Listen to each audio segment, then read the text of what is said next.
Last time out, our boy Desmond became a CEO, and he invested in a crate warehouse to start making some serious money, and things didn't exactly go to plan. He died, and then died some more. If only my worthless assistant could get out of a chair and help me. Maybe then she would have enough money for food every day. Now Desi needs to redeem himself as the head of his organization, so after saving up enough cash, it was time to invest in a new property. A vehicle warehouse. With this, we can start our own car repo service, very similar to Simeon, who I'm sure you all know very well. Although you are now forever in my debt.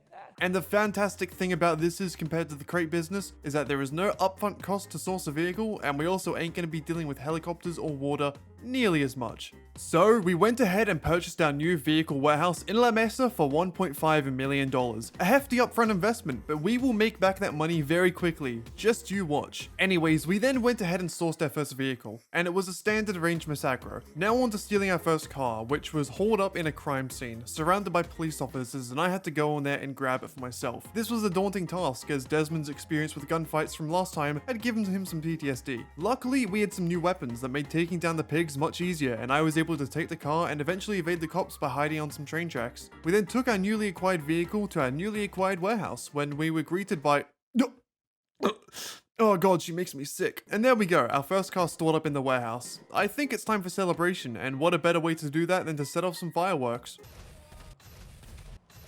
Oh sorry, did I say fireworks? I meant rockets. Rockets aimed at Simeon's dealership. It's about time someone taught that weasel a lesson, and as his new business rival, I thought that job should be left to me. Now annoyingly, I couldn't abuse Simeon in person because he wouldn't leave his darn office, but no worries as I had other matters to attend to. Since I'm now a vehicle repo mogul, I thought it was for the best I looked the part, so I headed to the nearest clothes store and got myself a new fit. Old Desi up here looking scandalicious if I don't say so myself. Now that I've pissed on Simeon's territory and dressed up like an Eastern European mafia member, it's time to get grinding. So I returned to my office to source another vehicle and was delighted to be given a top range car, a Z-Type in fact. But if you want to be a top range human, make sure to smash that subscribe button so you can stay tuned for further episodes. This time I had to go all the way out to the power station, and when I got there I saw it was a car meet, or in other terms a dick measuring contest. So I rightly mowed down all the freaks, not before dying 3 times, but we don't talk about that. On the way back I was chased by some goobers, but they were no match for the speed and tenacity of the legendary Z-Type. This car was so much fun to drive, and honestly I'm considering to purchase it for myself later on. No matter, we got back to the warehouse and then instantly went ahead to find a buyer for the car to sell it. We could get a maximum of $100,000 for this car, but we also have to customize it beforehand, which costs $20,000. So if you're able to do grade 3 mathematics, you would figure out that per top range vehicle delivery, you can make about $80,000. That of course is if you don't crash or damage the vehicle on the way,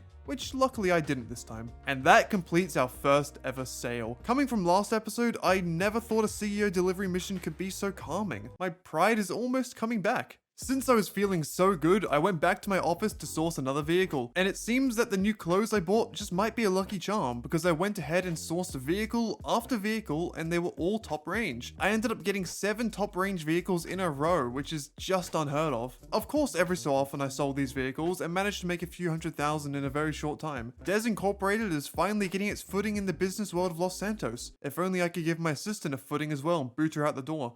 Oh well. Now I'm going to take some off-camera time, keep sourcing vehicles and filling up my warehouse as much as possible, while also making as much money as possible.